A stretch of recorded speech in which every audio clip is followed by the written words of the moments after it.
I want to tell you about a recent court case I had to show you how creative you can get with your settlements and show that you can get a judgment against you, but still settle the case.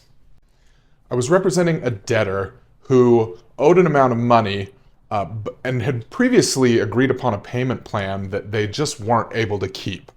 So they tried to resolve the case by saying, let me go on a payment plan. I can't afford as much as I was paying before, but I can afford a little less.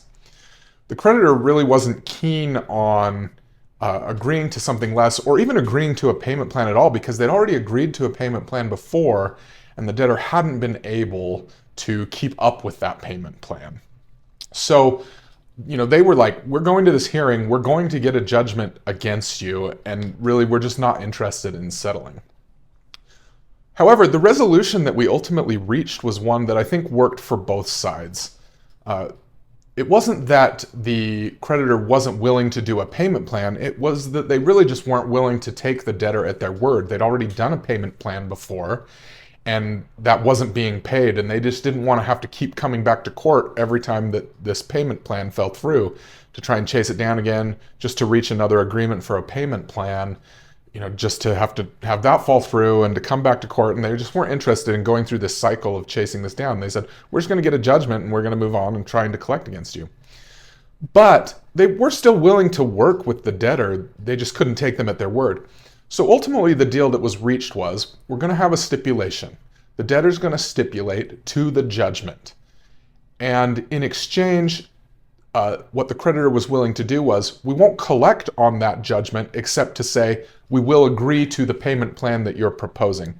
For example, maybe you've got a judgment that's $1,000 or you've got a debt that's $1,000. And instead of saying, well, let's do $100 a month and we'll reach a settlement in that regard, the stipulation would be, there's a judgment for $1,000.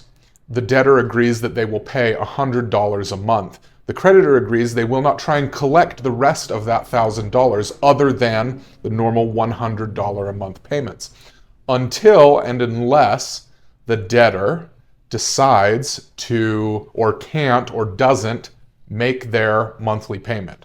Once the monthly payment is missed, the payment plan is out the window, and the creditor can go ahead and make collection efforts on the remaining portion of the judgment that has not yet been paid by the monthly payments.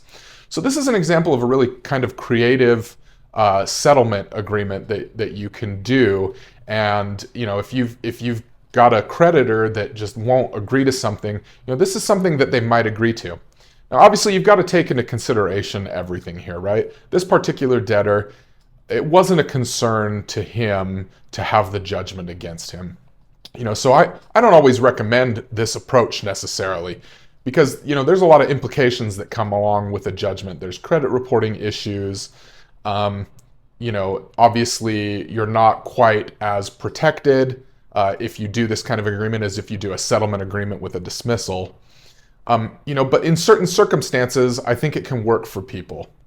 So, again, it's something to consider that if you've got, a case that you just can't settle, there's going to be a judgment against you anyway if you don't get the settlement done. At least this way, you've sort of protected your other assets, you've protected yourself from garnishment. Even though you've got the judgment against you, you've at least bought yourself some time that you can make those payments. So if you've got questions or you've got your own case that you want to settle, head to debtbrief.com. We've got settlement agreement forms there that can help you out. We've got other court forms that can help you, or sign up to meet with me. We can discuss, and I can teach you, how to settle these types of cases and kind of what kind of options are out there for people in that situation. So good luck with your case. Head to debtbrief.com.